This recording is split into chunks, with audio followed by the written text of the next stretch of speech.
The most dangerous manipulation doesn't begin with a scream. It starts with a compliment, then a comment that makes you feel guilty, then a doubt was planted in his mind.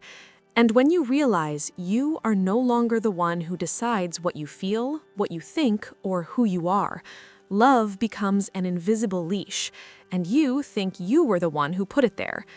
This is the story of how someone can destroy your mind using only silence and 3 tricks you never realize until it's too late.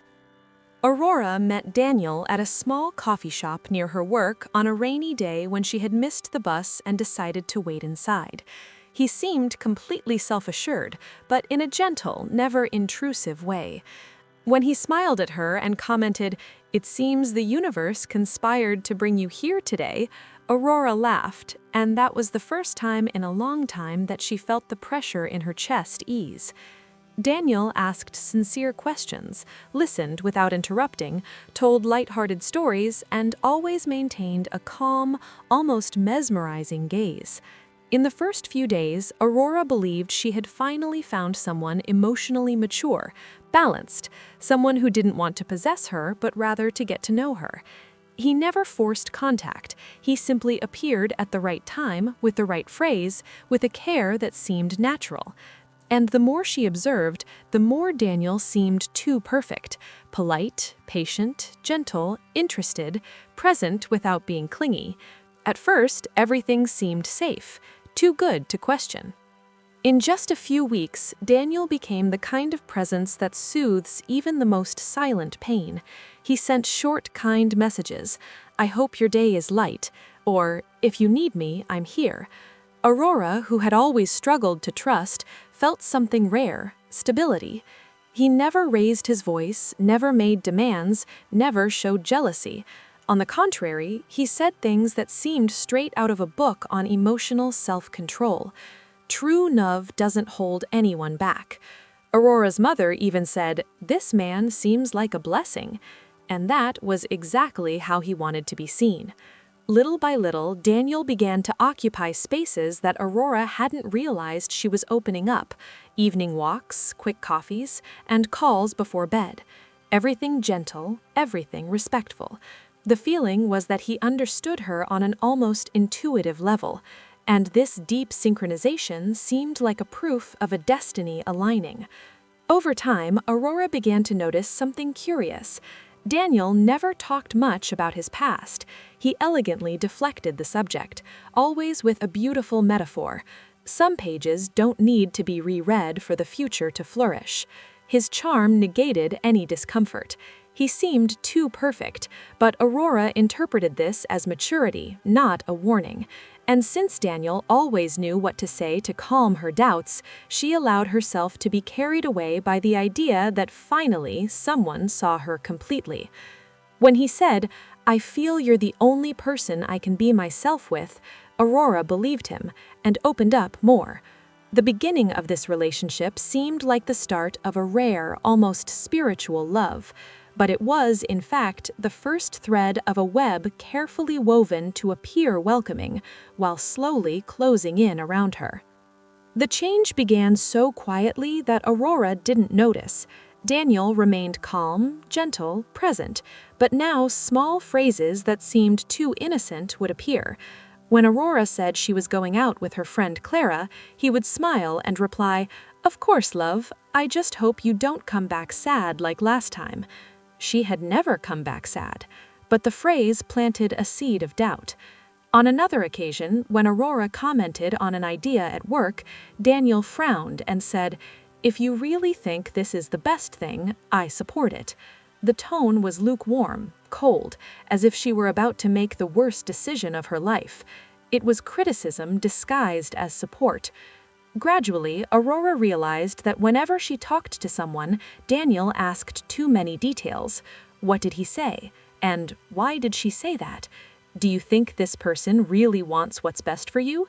All said in a calm, protective tone. Nothing seemed aggressive, just strange. But strange isn't enough for someone to leave. Strange, at first, only confuses. The control became more sophisticated. Daniel never forbade anything. He only gave Aurora reasons to give up on things on her own. When Aurora said she wanted to go back to dancing, he sighed and murmured, "I'm just afraid you'll get tired. You're so fragile." When Aurora arrived excited from some event, Daniel became colder, more distant, as if she had done something wrong. But when she canceled a plan to be with him, Daniel became the sweetest person in the world. It was a perfect system of reward and punishment, only invisible. "I only feel calmer when you're around," he would say, as if it were vulnerability, but that was an emotional leash made of false care. Aurora's mind began to break down with small doubts. Did I say too much? Is that person no good? Am I really as fragile as he says? Each thought was a crack, and Daniel knew it. He just watched, always smiling calmly. Over time, Aurora began to feel like she was walking on eggshells. Any different reaction from Daniel, a silence, a lost look, a change in mood, was interpreted by her as her own fault. "I think I'm being unfair to you," she even said, without knowing why. Daniel simply held her hand and replied, "I just want to protect you. Sometimes you don't see what others do to you." He twisted everything. If she doubted something, he would lightly laugh and say, "Love, your memory is very anxious. You always mix things up." Little by little, Aurora began to doubt her own perception. She stopped trusting her friends, stopped trusting her own memories, and finally stopped trusting herself. But she still believed in Daniel because he maintained the perfect atmosphere. He never yelled, never argued, never imposed anything. He only manipulated in silence until Aurora became a smaller version of herself, almost invisible, almost completely disappeared. What Aurora experienced with Daniel wasn't just emotional, it was neurochemical. Classic research by psychologist B.F. Skinner shows that the most addictive type of reward isn't the predictable one, it's the unpredictable one, the famous intermittent reinforcement. It's the same mechanism that makes casinos keep people hooked for hours without them realizing how much time has passed. Daniel applied this pattern perfectly. One day he was sweet, attentive, affectionate, the next distant, cold, almost indifferent. And precisely because she didn't know when the affection would return, Aurora tried harder and harder to deserve the good version of him. Scientifically, this pattern increases dopamine, creates emotional dependence, and makes the person believe that it's their fault when the affection disappears. Aurora didn't know this, but her brain was literally being trained to return to Daniel even when everything hurt. Another phenomenon studied by psychologist Dr. Elizabeth Loftus reveals that human memory is extremely manipulable, especially when someone trusted repeatedly insists on a different version of events. This is scientific gaslighting. Daniel applied daily micro-gaslighting. "You remembered wrong. You always exaggerate. That never happened like that." Small distortions that Aurora initially ignored until she began to question whether her own mind was reliable. Studies show that when someone we love constantly invalidates our perception, the brain activates regions associated with uncertainty and self-questioning. Aurora wasn't becoming confused out of weakness, she was being induced into a state of cognitive disorientation. And the more Daniel repeated these small corrections, the more Aurora believed the problem was within her, not in him. Studies on abusive relationships, such as those conducted by Dr. Marie-France Hirigian, show a silent pattern. Isolation rarely begins with prohibitions, it begins with worry. Daniel did exactly that. He said that some of Aurora's friends had bad intentions, that some family members didn't value her, that some conversations made her anxious. Research indicates that when someone is gradually isolated and with the narrative that it's for their own good, the person internalizes the idea that their partner is their only safe source of support.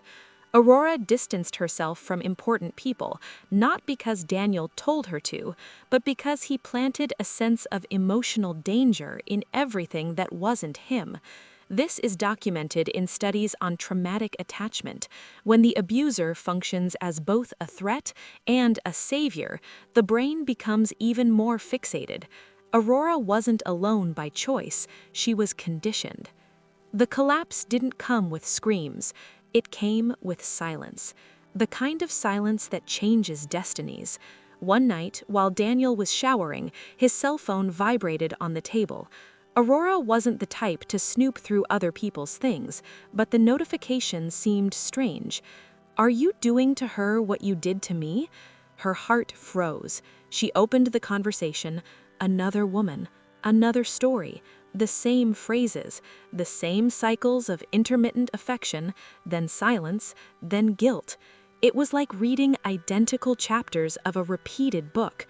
When Daniel came out of the bathroom and saw her holding the phone, he didn't even try to deny it. He just smiled and said, "You always misinterpret everything." It was that smile, cynical, calculated, rehearsed, that finally showed Aurora that it had never been love. It was a method he repeated serially. That was the first time in months that Aurora felt something other than fear. She felt clarity. Aurora didn't scream, she didn't cry, she didn't ask for explanations. She simply watched Daniel get dressed as if nothing had happened. And for the first time, she saw the emptiness behind the charm, the coldness behind the careful words, the manipulation behind every romanticized detail. It was like seeing through the trick after years of believing in the magic. Daniel said, "Are you going to ruin everything because of a message?" But the answer came simply, "You destroyed it before me." He turned his back irritated, as he always did when he wanted her to feel guilty, but the guilt didn't come. The spell had broken. Aurora felt something she hadn't felt in a long time, emotional distance. Manipulation only works when there is still affection and confusion. That night, she lost both. And that's when Daniel lost control, not when she left, but when she stopped believing. Aurora waited for Daniel to fall asleep. She grabbed her backpack, documents, cards, keys, nothing else. She left no note, no message, no apology. She simply left. The night air felt different, cold but free. For weeks, Daniel had tried to win her back with the same old strategies: long messages, then silence; guilt, then kindness; nostalgia, then veiled threats. But Aurora didn't respond, and that was her silent revenge, to remove the fuel that fed the game. Without reaction, Daniel collapsed where he always wanted her to collapse. He lost control, lost his audience, lost the confidence that he was irresistible. Aurora, meanwhile, reconnected with friends who thought they would never see her again. She sought therapy. She rebuilt parts of herself that Daniel had broken one by one. And, little by little, she realized a brutal truth. Some escapes are not fear, they are rebirths. And in the end, Aurora didn't escape because she felt strong. She escaped because she finally understood the truth. Daniel would never stop, not because he loved her, but because controlling her made him feel alive. When she walked out that door, her hands trembled. Not from fear, but from the weight of a freedom she wasn't used to carrying. And that's the most perverse part of dark psychology. You get so used to the cage that the open door feels like a danger. But here's what really happened to Aurora, psychologically. Analysis of dark psychology. Silent gaslighting. Daniel didn't argue, he silently made her doubt herself, with his tone of voice, his silence, and "you're remembering wrong." This creates a mental fog, causing the victim to depend on the manipulator for clarity. Emotional dependency. He alternated between affection and withdrawal, a classic cycle of intermittent reinforcement. This makes your brain crave his approval as if it were a drug. Identity erosion. He didn't destroy her identity all at once. He eroded it little by little, Like, why did you use that? Your friends don't like you very much.